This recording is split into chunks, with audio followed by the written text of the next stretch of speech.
उन्होंने अनाउंसमेंट किया है, शपथ ग्रहण होगा। अभी जो हमारी सेंट्रल गवर्नमेंट है, बड़ी लीडरशिप है, मोदी जी है, वो ही डिसाइड करेंगे किसको सर सीएम बनाना है, किसको आपको नहीं बनाना। जानकारी के लिए बता दें, मोदी जी ने बोला था कि भूपेंद्र भाई बनेंगे। आप शायद जानकारी आपको नहीं है, या तो आप चेक कर सकते हैं उसको।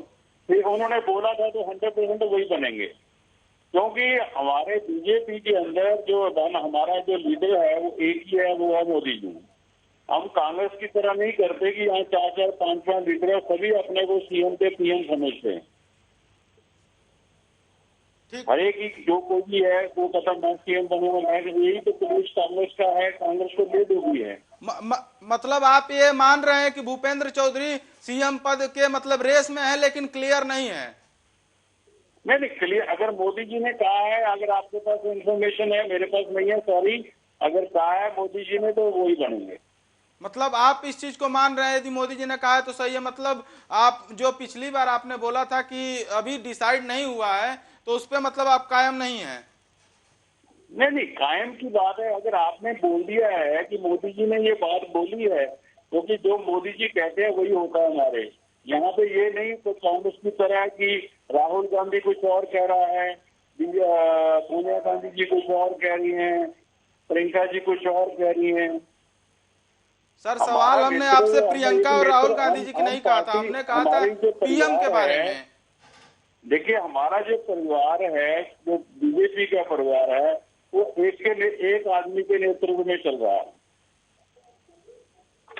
बिखरा हुआ नहीं है। इंद्रजीत जी आपसे सवाल करना चाहूंगी कि यूपी में आखिर ऐसी क्या कमी रह गई कि आप यूपी में पिछड़ गए, जहां पर योगी आदित्यनाथ खुद सत्ता पर काबिज हैं? देखिए ये मैं इसके बारे में योगी जी से ज्यादा बेहतर कोई नहीं जानता होगा कि क्या कारण है। ये तो इसका बात का जवाब योगी जी दे सकते हैं। आप मेरे लिए पंजाब हिमाचल का बात पूछेंगे तो डेफिनेटली मैं आपको बता सकता हूँ। तो इसका कारण जो है वो योगी जी दे सकते हैं, ज्यादा बेहतर है, उनसे आप पूछिए ये बात। चलिए शुक्ला जी के पास आना चाहूंगी। शुक्ला जी, यूपी में आपसे ऐसी क्या कमी रह गई?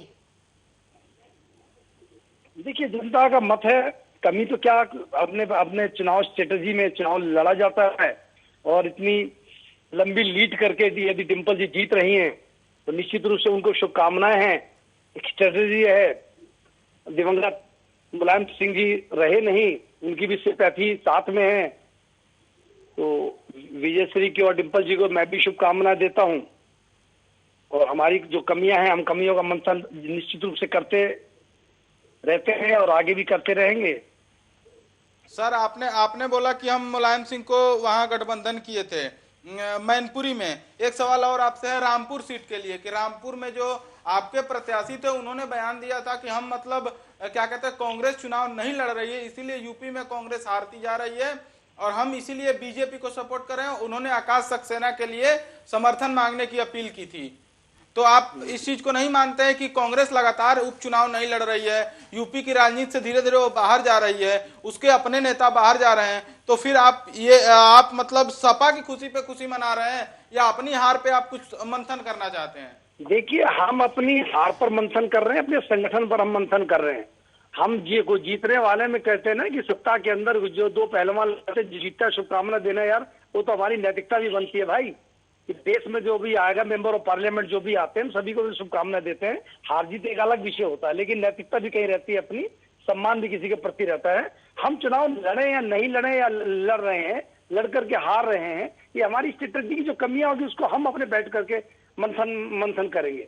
हम अपनी पार्टी को कैसे स्टैंड करें ये हमारा अपना विषय है शुभम जी, और लगातार हमने निरंतर पार्टी के लिए मंथन अपनी करने की योजना हमारी है, उसको करते रहे। इंद्रजीत जी आपसे एक सवाल है, यूपी में 3 उपचुनाव हुए जिसमें मैनपुरी का लोकसभा चुनाव है और रामपुर का विधानसभा चुनाव है, और एक सीट पे और हुआ था मुजफ्फरपुर के खतौली।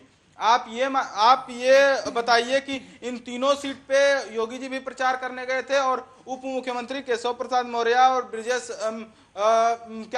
पाठक तक गए थे। अब बीजेपी के सारे नेताओं ने दावा किया था कि इन तीनों सीटों पे बीजेपी जीत रही है, लेकिन तीनों सीटों पे मैनपुरी का बड़ा बड़ा अंतर है, लेकिन दोनों सीटों पे आरएलडी और एक तरफ से सपा आगे चल रही है। रामपुर में असीम राजा आगे चल रहे हैं, वहीं मदन भैया से उनका मुकाबला, अंतर तो कम है लेकिन अभी भी आरएलडी आगे है। तो आप इस पे क्या कहना चाहेंगे? देखिए, हरेक आदमी का अपने अपने इलाकों पे दबदबा होता है। अब इसमें एक सवाल सर इस पे, और आपने बोला कि सबका एक इलाका होता है। केशव प्रसाद मौर्य ने बयान दिया था कि लोकतंत्र में किसी का कोई गढ़ नहीं होता है। फिर आप कैसे कह रहे हैं कि विधानसभा में एक क्षेत्र होता है? देखिए, क्षेत्र कोई आदमी जहाँ पे जो काम करता है पब्लिक उसी को लाइक करती है। अब जो अन्य होते हैं, आजाद उम्मीदवार क्यों जीतते हैं? और इस बीच बड़ी खबर सामने आ रही है। बड़ी खबर, यूपी उपचुनाव, समाजवादी पार्टी सहयोगी आगे हैं। बड़ी खबर, इलेक्शन से जुड़ी बड़ी खबर। मैनपुरी लोकसभा उपचुनाव में डिंपल यादव लगातार आगे बनी हुई हैं। 2 लाख से ज्यादा वोट से डिंपल यादव आगे बनी हुई हैं। मुलायम सिंह यादव की पुत्रवधू अखिलेश यादव की पत्नी, मैनपुरी से प्रत्याशी, सपा प्रत्याशी डिंपल यादव लगातार आगे बनी हुई हैं। यूपी उपचुनाव, समाजवादी पार्टी सहयोगी आगे बने हुए हैं। यूपी उपचुनाव में सहयोगी, समाजवादी पार्टी के सहयोगी आगे बने हुए हैं। मैनपुरी लोकसभा उपचुनाव में डिंपल यादव लगातार आगे बनी हुई है। 2 लाख से ज्यादा वोटों से डिंपल यादव सपा प्रत्याशी आगे बनी हुई है। रामपुर विधानसभा सीट से भी सपा उम्मीदवार आगे है। एक बार फिर से चर्चा की ओर रुख करेंगे। शुभम जी, आप कुछ पूछ रहे थे, इंद्रजीत जी जवाब दे रहे थे।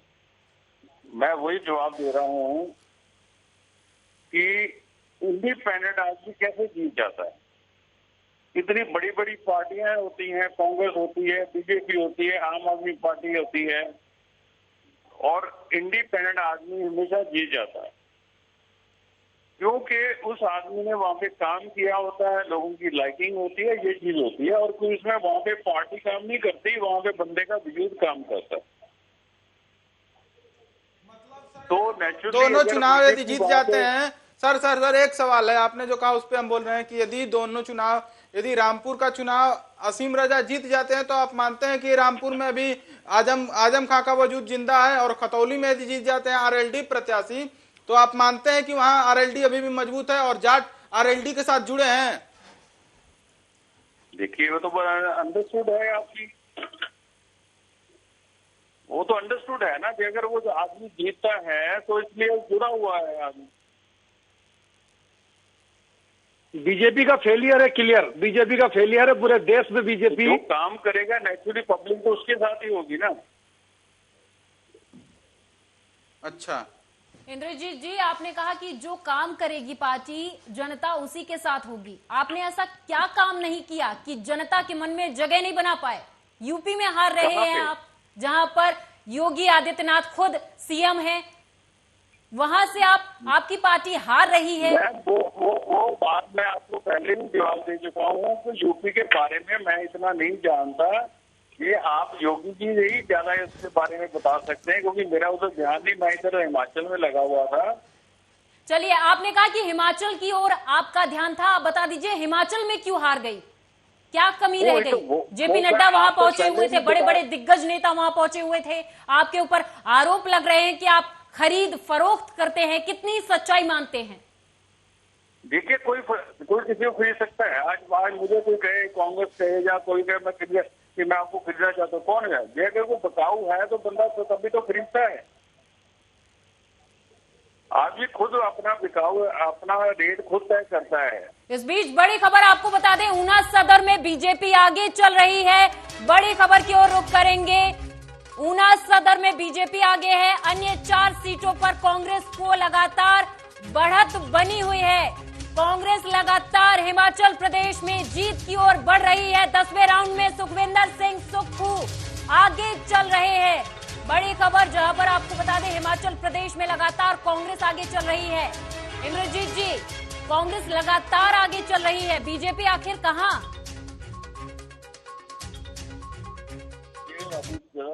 वो कहते हैं ना कि डूबते को तिनके का सहारा ही बहुत होता है। कोई बात नहीं, इसमें क्या हार जीत तो होती रहती है। आप अब कह रहे हैं आपकी कि बात का डूबते जवाब को मेरा- तिनके देखिए, का सहारा बहुत होता है, आप कह रहे हैं कोई बात नहीं। आपने तो पंजाब के टाइम पे भी यही कहा था, पंजाब के समय में जब आपने कहा था कि हम पंजाब में जीत हासिल करेंगे और वहां पर आम आदमी पार्टी की सरकार बन गई, भगवंत मान काबिज है वहां पर, आप कहा? तो भगवान, देखिए मैं वही पंजाब की बात कर रहा हूँ। आज उस टाइम के और आज में फर्क कितना है। कितने कांग्रेस के लीडर जो पैदा ही कांग्रेस में हुए हैं, आज बीजेपी ज्वाइन करने को पीछे लाइन में लगे हुए हैं। तो हमने कौन सा उनको खरीद लिया? अपने आप आ रहे हैं ना। इंद्रजीत जी, ऐसे तो कई बीजेपी नेता हैं जो कांग्रेस या फिर अन्य पार्टियों की तरफ रुख कर चुके हैं, क्या उन्हें भी किसी ने खरीद लिया? मैं खरीद फरोख्त, आपने इल्जाम बीजेपी पे लगाया था कि खरीद फरोख्त करते हैं। ये तो देखे, हर एक बंदे का अपना अपना वजूद होता है, अपना अपना एक स्टैंड होता है कि कौन किस पार्टी में एक सर सवाल हमारा था, ये कह रहे थे सर आपसे कि आपने कहा कि क्या कहते हैं, डूबते को तिनका का सहारा। ठीक है, आप हमने मान लिया 17 में आपकी कई जगह सरकारें थी, आप उस टाइम सरकार से मतलब सरकार से बाहर जा रहे हैं और इसके बाद आप कह रहे हैं डूबते हुए तिनके का सहारा। तो वो एक मतलब आप हार नहीं मान रहे हैं, दूसरी तरफ कांग्रेस को कह रहे हैं कि डूबते हुए तिनके का सहारा। तो इसको मतलब किस नजरिए से हम देखें? सरकार तो आपकी कई जगह से गई, तो ये आप क्यों नहीं स्वीकार करें कि चलो ठीक है हार है, इसको हम देखेंगे? आप ऐसे कैसे कह सकते हैं कि डूबते हुए के तिनके का सहारा? देखिए, कांग्रेस को ऑक्सीजन की जरूरत वो मिल गई है। और मैं एक चीज आपसे कहना चाहता हूं कि देखिए, कांग्रेस में मैं देखा है, जब से मैं इस पॉलिटिक्स में आया हूं तब से देख रहा हूं कि कांग्रेस एक, जहां पे कांग्रेस होती थी आज बीजेपी पहुंच चुकी है। तो एक दो स्टेट इधर उधर होते रहते, इससे कोई फर्क नहीं पड़ता। चलिए ठीक है सर। संत कुमार शुक्ला जी, आपने बीच में एक सवाल किया था कि हम यूपी में हराएंगे। ठीक है, हमने मान लिया कि आप यूपी में हराने की बात करते हैं। एक आपको चीज याद दिलाते हैं, 17 में जब चुनाव हुए विधानसभा के चुनाव, तो 2 सीटों पे उपचुनाव हुए थे, जिसमें गोरखपुर था और फूलपुर था, जो केशव प्रसाद मौर्य और योगी जी का था। उन दोनों सीटों पे गठबंधन किया। उस गठबंधन के हिस्सा कांग्रेस कहीं नहीं थी। उसके बाद 19 में उससे बड़ा गठबंधन हुआ, जो एक तरह से सामाजिक का सबसे बड़ा सामाजिक गठजोड़ कहा जाता है। इसके बाद भी महागठबंधन को हार मिली। और सबसे बड़ी बात यह है कि कांग्रेस उस महागठबंधन की हिस्सा नहीं थी। फिर आप किस तरीके से बीजेपी को हराने का दावा कर रहे हैं? क्या वो सपा के कांधे पे बंदूक रख के कर रहे हैं, या बीएसपी या महागठबंधन के कांधे पे बंदूक रख के कर रहे हैं? किस तरीके से आप दावा कर रहे हैं और किस आधार पर ये दावा कर रहे हैं? हम किसी पार्टी के कंधे पे धर के बंदूक नहीं चला रहे हैं। इसका फैसला निर्णायक जनता लेती है, सम्मानित मतदाता लेते हैं। हम अपने काम को अंजाम देते हैं। हम किसी के कंधे का सहारा नहीं, कंधे का सहारा केवल सम्मानित मतदाताओं का होता है। मतदाता ही निर्णायक फैक्टर होते हैं और मतदाता ही इस चीज को निश्चित करते हैं कि किसको हराना है, किसको जिताना है। तो सर, हमें अपना काम करना है। कांग्रेस सर यूपी में है कहाँ? आप ये तो बता दीजिए, कांग्रेस यूपी में कहाँ खड़ी है? आप इस सवाल का जवाब दीजिए कि कांग्रेस यूपी में कहीं खड़ी है? आप कह रहे हैं खड़ी है नहीं खड़ी, आप फैसला कर रहे हैं। हमारा संगठन अपना काम कर रहा है। हम राजनीतिक रूप से वहाँ जीत नहीं रहे ना, संगठन हमारा काम कर रहा है। हम जनता तक अपनी बातें पहुंचा रहे हैं। शुक्ला जी, आपको रोकना चाहूंगी यहाँ पर। बड़ी खबर की ओर रुख करेंगे। बड़ी खबर, लाहौल स्पीति में कांग्रेस के रवि ठाकुर की जीत हुई है। बड़ी खबर, पल पल की अपडेट आर्या न्यूज के दर्शकों तक हम पहुंचा रहे हैं। तकनीकी शिक्षा मंत्री रामलाल की हार हुई है। शिक्षा मंत्री रामलाल की हार हुई है। तकनीकी शिक्षा मंत्री रामलाल की हार हुई है। लाहौल स्पीति में कांग्रेस लगातार आगे है। तकनीकी शिक्षा मंत्री रामलाल की हार हुई है। तो बड़ी खबर, पल पल की अपडेट, चुनाव के परिणामों की पल पल की अपडेट आर्या न्यूज के दर्शकों तक हम लगातार पहुंचा रहे हैं। अब शुक्ला जी, आपकी ओर रुख करेंगे। आप कुछ जवाब दे रहे थे। मैं कह रहा था कि हमारा संगठन, अपना कांग्रेस पार्टी अपना संगठन चला रही है। जनता की तक हम अपनी बातें पहुंचा रहे हैं। निर्णायक फैक्टर जनता होती है, मतदाता सम्मानित मतदाता होते हैं। उनका निर्णय हम सरमाथे पर रखते हैं।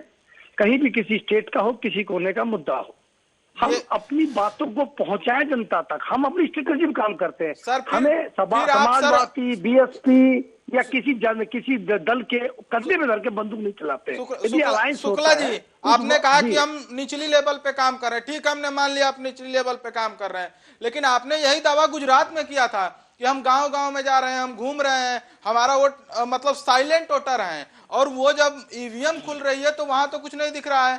तो फिर आप कैसे कह रहे हैं कि वो जो दावा फेल हो गया, उस फेल दावे को फिर यूपी में आप कैसे लागू कर रहे हैं? देखिए, मैं दावे कहाँ फेल होते हैं, कहाँ पास होते हैं, ये निर्णय जनता देती है और जनता दे रही है। तो मतलब हिमाचल में गुजरात भी की तो जो दे रही है जनता ने आपको। दिया उसको मानते हैं ना कि आपका दावा फेल हुआ? भाई जो उस पे जरूर जनता ने कहेंगे मुहर कि लगाई है। देखिए भाई साहब, जब रिजल्ट फेल हुआ है तो निश्चित रूप से मार्किंग हमने कोई मार्किंग का टीचर का दोष थोड़ी दे रहे हैं कि उसने मार्किंग हमें कम किया है। निश्चित रूप से मेहनत कम किए होंगे, कहीं ना कहीं हम जनता को समझाने में असफल रहे होंगे, उसको स्वीकार करना भी हमारा काम है अपना। हम अपनी स्ट्रेटेजी में लगे हुए हैं, हम जनता के बीच जाने का काम किए, संगठन को मजबूत लगे हुए, संगठन के माध्यम से जनता तक जाने का हम अपना काम कर रहे हैं। और अब देखिए हमारा एक स्टेज, हमारा क्या है, अब पूरी जनता, देश की जनता क्या मूड बना चुकी है, इसको देखिए आप शुभम जी, प्रियंका जी, पूरी देश की जनता एक सिरे से मूड बनाना शुरू कर दिया है, भारतीय जनता पार्टी के खिलाफ मैंडेट दे रही है। एकदम सरकार, जैसे हिमाचल में जनता ने पूरे देश में हिमाचल में मूड बना दिया है, और वही जनता गुजरात तक आते आते अपना मूड बदल देती है, और आप कह रहे हैं कि पूरे देश में मूड बना लिया है। वो भी शुरुआत होगी शुभम जी, वो वहां भी होगा ना। अब आप दिल्ली नहीं काउंट कर रहे, दिल्ली ने करप्शन कमीशन की राजनीति को बाहर किया, जनता समझे कि बाहर करेगी। हिमाचल की जनता ने जो चीज समझा, उनके विकास को ठुकराया, जो ढकोसला करते उनको ठुकराया। सर आपने एक बात कहा था कि लोकतंत्र में जनता जनार्दन होती है, ठीक है एकदम।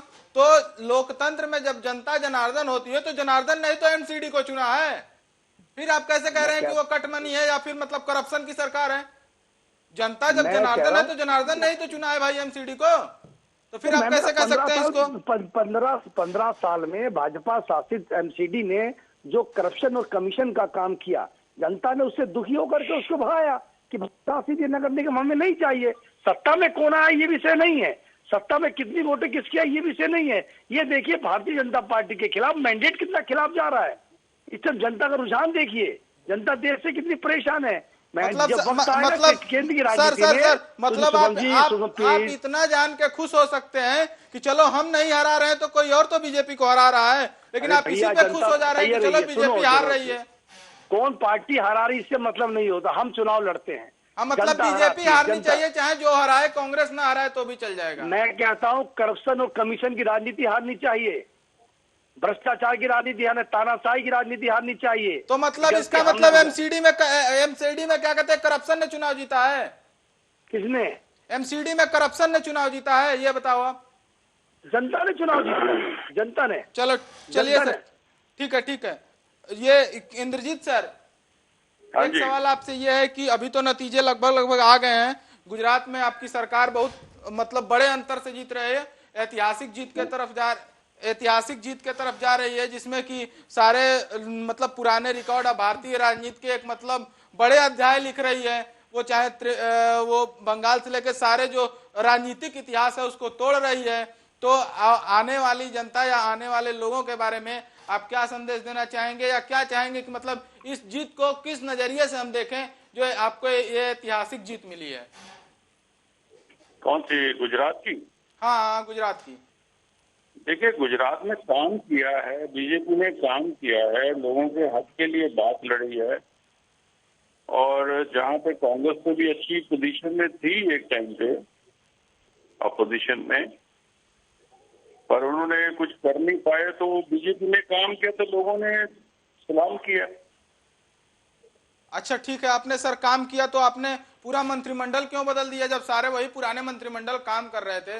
वो नितिन पटेल थे जो क्या कहते हैं पाटीदार आंदोलन से निकले हुए नेता माने जाते थे कि वो गुजरात के सबसे बड़े नेता, वो मुख्यमंत्री पद के रेस में माने जा रहे थे, लेकिन उनके बाद आनंदीबेन पटेल को मुख्यमंत्री बनाया गया, उसके बाद फिर से विजय रूपाणी जी को बनाया गया, और विजय रूपाणी ने कहा कि हमको इस्तीफा देने के लिए हाईकमान ने कहा, तो हमने इस्तीफा दे दिया।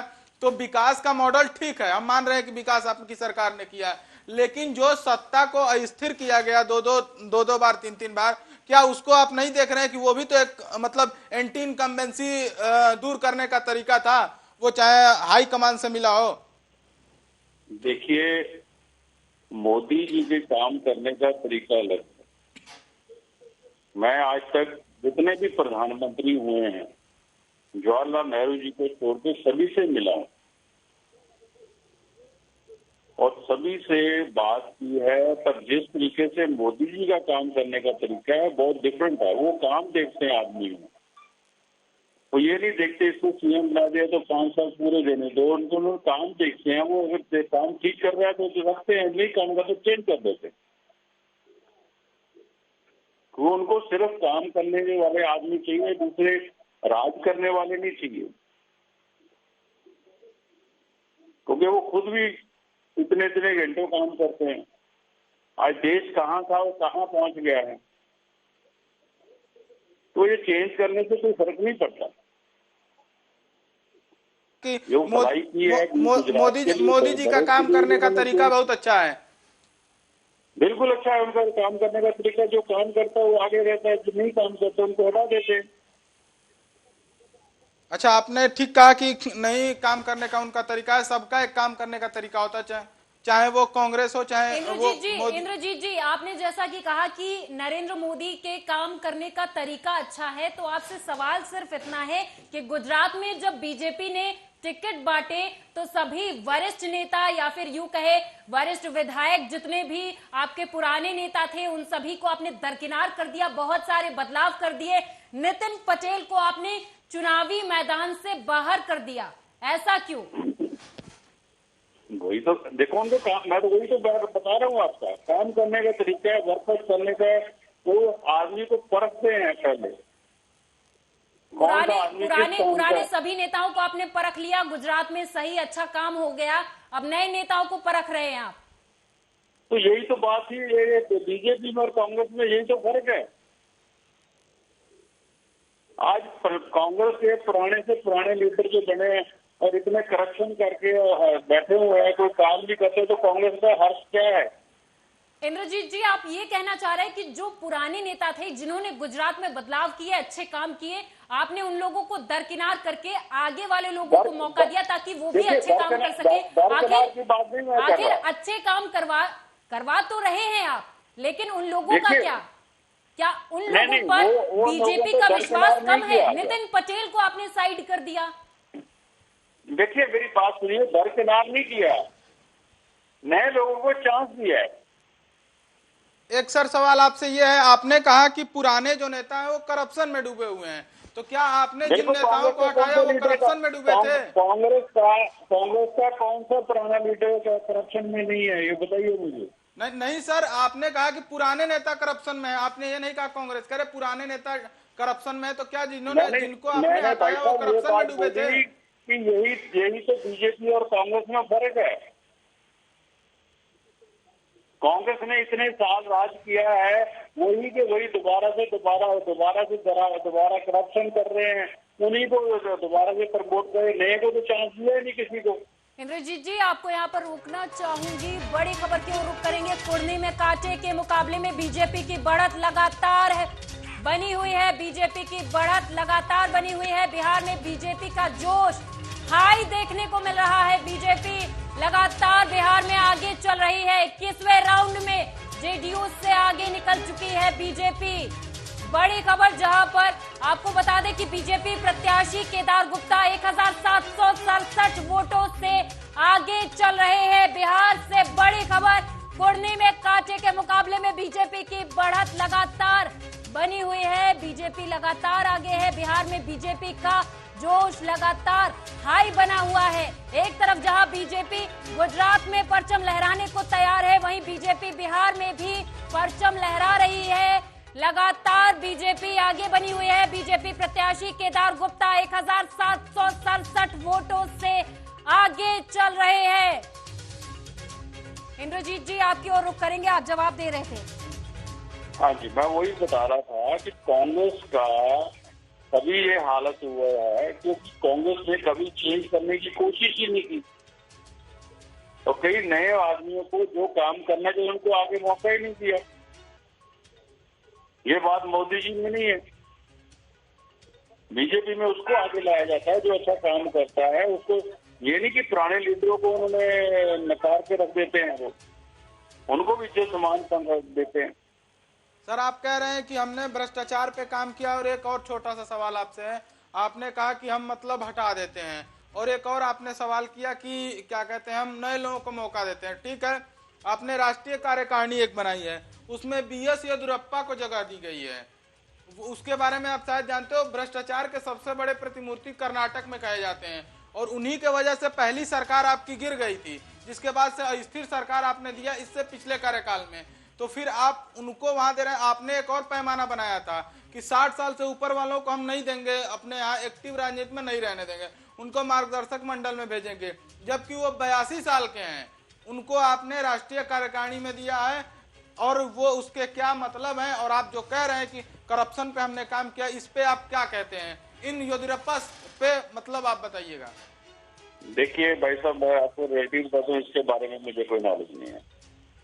चलिए इंद्रजीत जी, जैसा कि आपने कहा कि आप नए लोगों को मौका देते हैं, क्या यही वजह रही कि हिमाचल प्रदेश में आप हार गए, क्योंकि आप नए लोगों को मौका देते हैं? देखिए, आप हिमाचल की बात बारी बारी कर रही है। मैं आपको पहले भी कह चुका हूं कि हिमाचल के लोग, मेरे 10-15 साल से एक्सपीरियंस का है, देखा मैंने, हिमाचल के लोग हमेशा ही चेंज चाहते हैं। अरे सर, तो वो तो सरकार हर जगह बदली ना। इंद्रजीत जी, ये तो वही बात हो गई, गुजरात में आप जीत गए तो जनता ने विकास को चुना, मुद्दों को चुना, और हिमाचल प्रदेश में आप हार रहे हैं तो जनता के आदेश सिर आंखों पर जनता चेंज चाहती है। नहीं, देखिए, चेंज भी चाहती है, कोई ना कोई तो, देखिए हमेशा जो हारने का कारण होता है, कोई ना कोई तो कमी होगी ना, उसको दूर करेंगे। शुक्ला जी, एक सवाल आपसे यह है कि जो बीजेपी के नेता कहते हैं कि राहुल गांधी जहां जाते हैं वहां चुनाव हार जाती है, इस चीज को मतलब सारे लोग बड़े तेज स्वर में कहते हैं, और भारत जोड़ो यात्रा निकल रही है जो कांग्रेस लेके निकली है अपने राजनीतिक मिशन के लिए, वो गुजरात में भी नहीं आई, लेकिन गुजरात में राहुल गांधी ने प्रचार किया, उसका बहुत असर उस तरीके से नहीं दिख रहा है। उन्होंने आदिवासी को लेके एक बयान दिया था कि आदिवासी मत कहिए, वनवासी मत कहिए, उनको आदिवासी कहिए, क्योंकि आदि मतलब पुराना, वासी मतलब जो पुराने वासी हैं वही आदिवासी हैं। लेकिन जितने आदिवासी सीटें हैं उस पर कांग्रेस पीछे चली गई है, और कांग्रेस के जो बड़े नेता, आदिवासी नेता थे जिग्नेश मेवाड़ी, वो चुनाव हार गए हैं। तो इस पे आप क्या कहेंगे? देखिए, मैं इस पे ज्यादा अनुकूल बेहतर रहेगा कि जनता का जो जनादेश है उसका हम सम्मान करते हैं, उनको ठीक की क्या समझी क्या नहीं समझी ये एक विषय मंथन का होगा, और क्योंकि जनता के जनादेश के बाद उस पर कुछ कहना उचित नहीं है, क्योंकि सीट हम इंद्रजीत भाई हमारे बात कर रहे हैं कि उनसे यूपी में जाओगे तो कह देंगे मैं यूपी कभी गया नहीं, केवल हिमाचल की बात करूं। गुजरात की बात यदि की तो कह दिया कि वहाँ तो बहुत अच्छा काम किया था। क्या गुजरात गए थे? क्या गुजरात के चुनाव प्रचार में गए क्या इंद्रजीत भाई? तो मैं उस तरह की बात नहीं कर रहा, पार्टी के बेस पे बात करनी चाहिए। आपसे सवाल किया जा रहा है, जवाब दीजिए। गुजरात गए थे क्या? मैं शुक्ला जी की आवाज प्रॉपर आ नहीं रही मेरे पास। इंद्रजीत जी जवाब दीजिए। मैम, शुक्ला जी की बात में क्वेश्चन ही नहीं पता चल रहा, उनकी आवाज ही नहीं आ रही, तो मैं क्या जवाब? चलिए शुक्ला जी का सवाल मैं दोहरा देती हूँ। शुक्ला जी ने कहा कि आपने कहा कि आप जहां जाते हैं या फिर जहां जाते हैं वहां की जानकारी रखते हैं, तो क्या आप गुजरात गए थे? क्योंकि आपको गुजरात की खबर है लेकिन यूपी की खबर नहीं, क्योंकि आपने कहा कि मैं यूपी गया नहीं। मैं गया नहीं, मैं गुजरात में गया था। मैं गुजरात गए थे आप? देखो, गुजरात गया हूँ, राजकोट गया हूँ, अहमदाबाद गया हूँ। चुनाव प्रचार की बात हो रही है, घूमने की नहीं। नहीं, मैं घूमने की बात नहीं कर रहा, चुनाव के बाद में क्या हूँ, मैं यूपी नहीं गया, यूपी के बारे में मुझे कोई नॉलेज नहीं, मैं आपको ऐसे झूठ बोलूं। चुनाव प्रचार करने गए थे और फिर भी गुजरात गए थे आप। इंद्रजीत जी, आप हिमाचल प्रदेश भी गए होंगे? देखिए, जिस तरीके से पंजाब, मैं हिमाचल भी गया हूँ, हिमाचल में हमारे पंजाबी जो हैं वो थोड़े कम हैं, गुजरात में बहुत रहते हैं, सभी ने पूरा साथ दिया, रामगढ़िया समाज ने साथ दिया। यूपी में रहने वाले पंजाबियों से आपका प्यार नहीं है क्या? उधर गए नहीं है? साथ दिया। सर आप कैसे बोल रहे हैं? आप तो सर पंजाब में बुरी तरीके से चुनाव आ रहे हैं। पंजाब में हारना जो पूरा जो फैक्टर था पंजाब का, मैं आपको पहले जब पंजाबी आदमी जो है तो यहाँ पे फैक्टर ये पड़ा है कि बीजेपी हमेशा कभी इंडिपेंडेंट लड़ी नहीं आज तक पंजाब में। पंजाब में सर अकाली दल के साथ आपका गठबंधन था। बात सुनिए लीजिए ना, मैंने जब से राजनीति देखी है, जो राष्ट्रपति थे ज्ञानी जैल सिंह जी थे, वो मेरे ग्रैंडफादर हैं। चलिए ठीक है शुक्ला जी, एक सवाल आप और बता दीजिए। ये कह रहे हैं कि गुजरात चुनाव में भारत जोड़ो यात्रा का असर रहा या नहीं रहा, या राहुल गांधी की रैली या प्रियंका गांधी की रैली से कुछ असर पड़ा या नहीं पड़ा? कांग्रेस लगातार ये दावा करती रही कि भारत जोड़ो यात्रा पूरे देश की यात्रा बन चुकी है, ये एक जन आंदोलन बन चुका है और ये वोट में तब्दील होगा, लेकिन ये वोट में तब्दील होता नहीं दिख रहा है। तो आप क्या मानते हैं, भारत जोड़ो यात्रा का असर है या नहीं? भारत जोड़ो यात्रा निरंतर अपनी चलती रहेगी। ये देश बड़ी खबर हिमाचल प्रदेश से कांग्रेस प्रत्याशी सुदर्शन बबलू की जीत हो गई है। हिमाचल प्रदेश में कांग्रेस लगातार बढ़त बनाए हुए है। 9वें राउंड के बाद हंसराज की 3090 मतों से। आपको बताते चले कि हिमाचल प्रदेश में लगातार कांग्रेस प्रत्याशी सुदर्शन बबलू की जीत हुई है। हंसराज की 3090 मतों से बढ़त बनी हुई है। 9वें राउंड में भी कांग्रेस लगातार जीत दर्ज करती हुई दिखाई दे रही है हिमाचल प्रदेश में। इंद्रजीत जी, बुरी तरह से हार रहे हैं आप हिमाचल प्रदेश में, बुरी तरह बीजेपी की हार।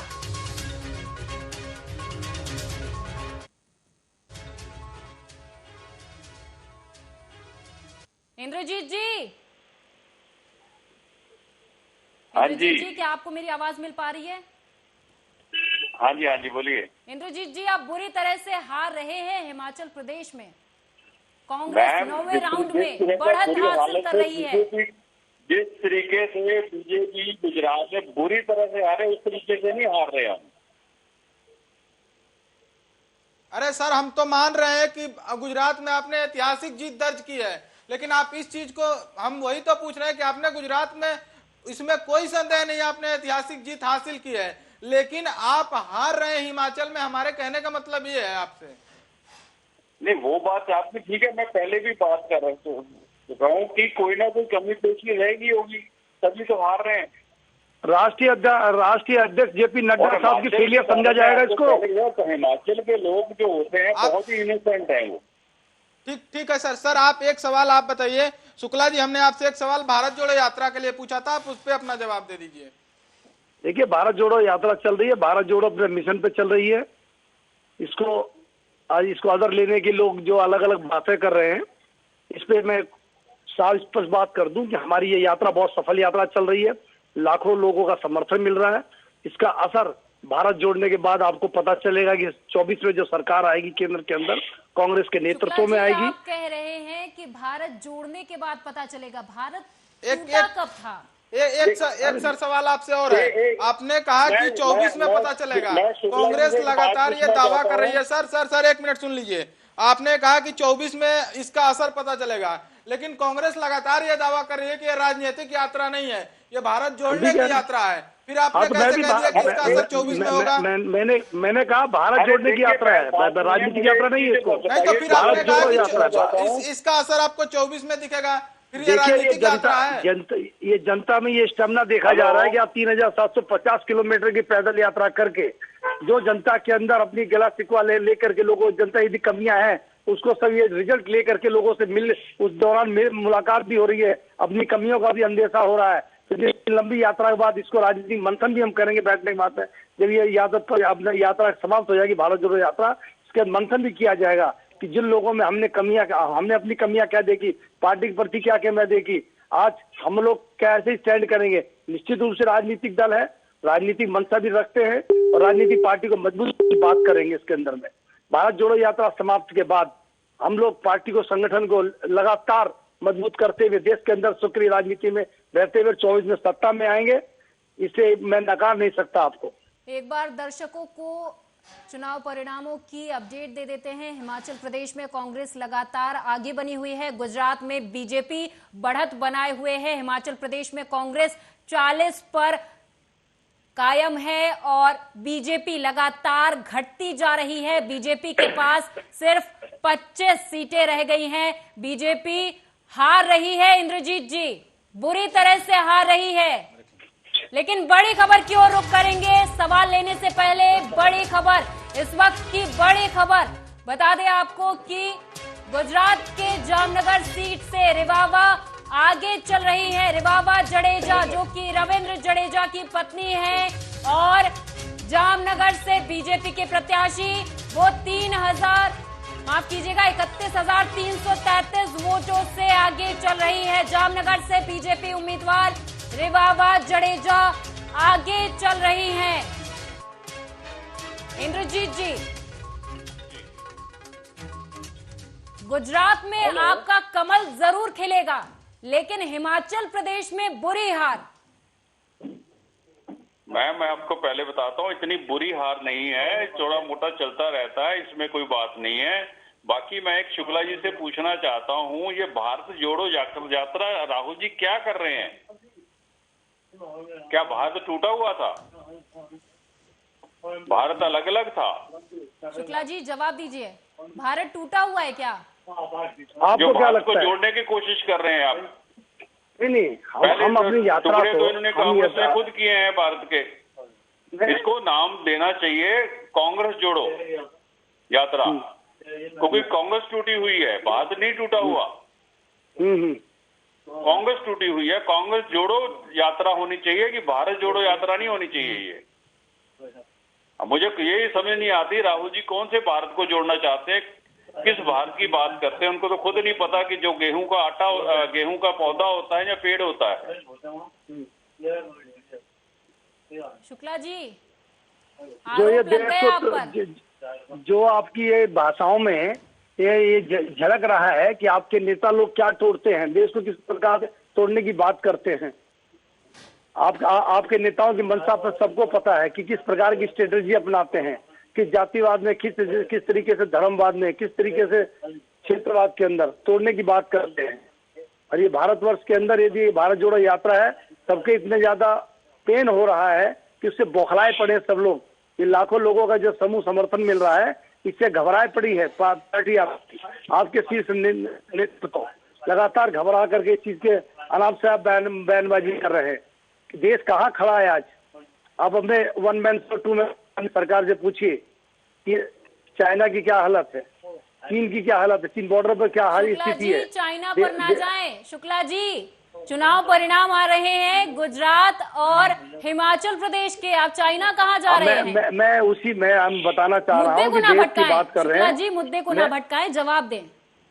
मैं इनको जवाब दे रहा हूँ कि हमारी जो भारत जोड़ो यात्रा है, ये पूरा देश समझ रहा है। इनको समझ नहीं आ रहा है कि हम कौन सी यात्रा कर रहे हैं। आप बता दीजिए शुक्ला जी, आप क्लियर कर दीजिए, जनता के बीच आप क्लियर कर दीजिए, जनता आपको सुन रही है, क्लियर कीजिए।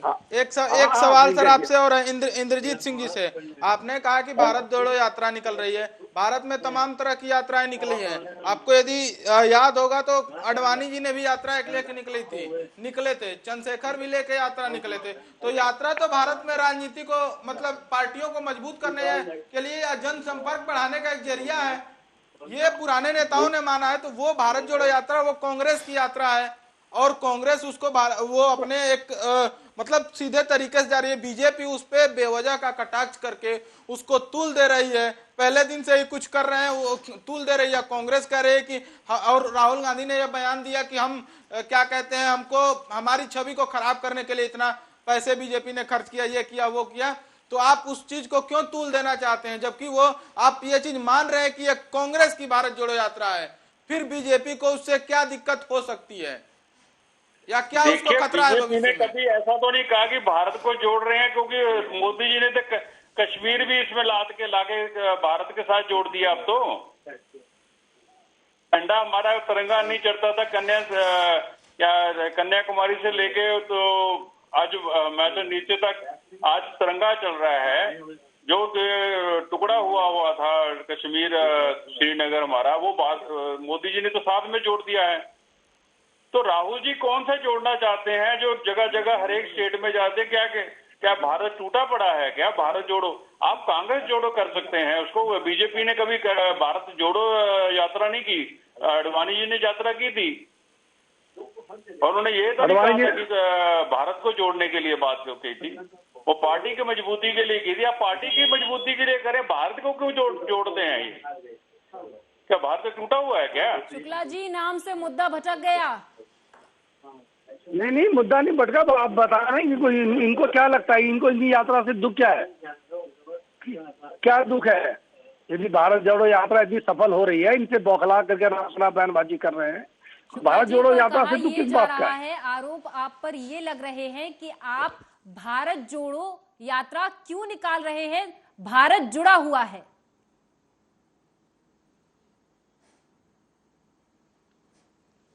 चलिए, बहुत बहुत शुक्रिया तमाम अतिथियों का हमारे साथ जुड़ने के लिए। संत कुमार शुक्ला जी हमारे साथ कांग्रेस नेता जुड़े हुए थे, बहुत बहुत शुक्रिया आपका। बीजेपी नेता इंद्रजीत सिंह हमारे साथ जुड़े हुए थे, आपका भी बहुत बहुत शुक्रिया। और हमारे सहयोगी शुभम तिवारी हमारे साथ जुड़े हुए थे तमाम चर्चा के लिए। आप तीनों का बहुत बहुत शुक्रिया इस चर्चा में अपनी तमाम जानकारी, अपने तमाम अनुभव हमारे साथ, हमारे दर्शकों के साथ साझा करने के लिए। हालांकि अब देखने वाली बात यह है कि गुजरात चुनाव के जो परिणाम आ रहे हैं उसमें रुझानों में बीजेपी आगे चल रही है। हिमाचल प्रदेश की बात कर ली जाए, हिमाचल प्रदेश में कांग्रेस आगे चल रही है, दूसरे पायदान पर बीजेपी आ गई है। वहीं पर अगर यूपी की बात कर ली जाए तो यूपी में सपा की साइकिल दौड़ चली है और बीजेपी कांग्रेस का नामो निशान नहीं दिख रहा है। वहीं अगर बिहार की बात कर ली जाए तो बिहार में बीजेपी आगे चल रही है। अब देखने वाली बात होगी कि इन रुझानों से कहां पर किसकी सरकार बन पाती है। हालांकि अभी ये अपडेट सामने आया था कि गुजरात में बीजेपी अपनी जीत को मुकम्मल कर चुकी है, अपनी जीत को कंफर्म कर चुकी है कि बीजेपी जीत चुकी है। इसलिए कार्यकर्ताओं में भरपूर जश्न, जोश, उत्साह देखने को मिल रहा है। ढोल नगाड़े बजाए जा रहे हैं। कार्यकर्ता और वहां के नेता अपनी जीत को लेकर इतना ज्यादा कंफर्म हो चुके हैं कि ढोल नगाड़ों पर थिरकते हुए नजर आ रहे हैं। और अब ये घोषणा कर दी गई है कि 12 दिसंबर को शपथ ग्रहण समारोह किया जाएगा, जिसमें भूपेंद्र भाई पटेल सीएम पद के शपथ लेंगे। भूपेंद्र भाई पटेल जो कि गुजरात के सीएम रह चुके हैं, हालांकि अब दोबारा से सीएम पद पर दावेदारी के लिए, सीएम पद पर काबिज होने के लिए दोबारा से भूपेंद्र भाई पटेल तैयार हैं। अब देखने वाली बात होगी कि हिमाचल प्रदेश में कांग्रेस आखिर सीएम फेस किसको साबित करती है, किसको सामने लाती है, सीएम फेस के लिए किसको आगे करती है, देखने वाली बात होगी। पल पल की अपडेट आपको देते रहेंगे। लेकिन